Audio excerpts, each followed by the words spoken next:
Ayan, so isang magandang hapon.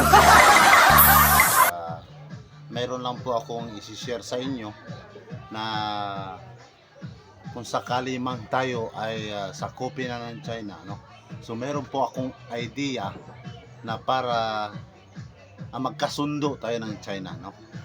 So kung maari mang sakupin tayo ng China, napag-isip-isipan ko, pwede naman, pero wag lang nilang isama yung Secret Beach. Kasi yung Secret Beach napakaganda. So hanggang doon lang sila. Wag lang nilang sakutin ng Secret Beach.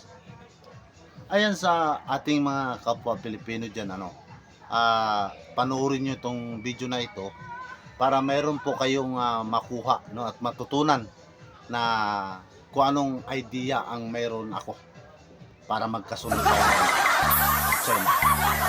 Ayan. So halimbawa, ako po ay nag-aral ng China, no? Pinag-aralan ko kagabi. So napakadali ang pala magsalita ng China, no? So yung salitang China po ay hindi siya mahirap. Madali lang. So sampulan ko kayo ng salitang China. So, Chingkwa Singko Kukwa.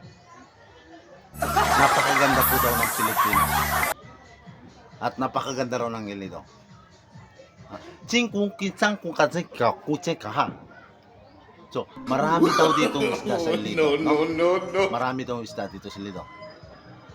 Chingko Sangkwan Singki Chukwa Singki Ka. So, marami daw dito ng pawikan. So, masarap daw yung kainin.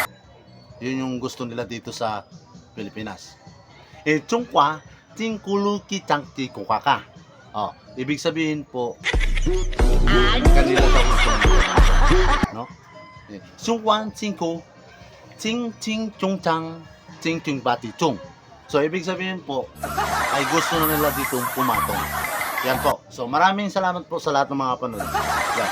So thank you so much.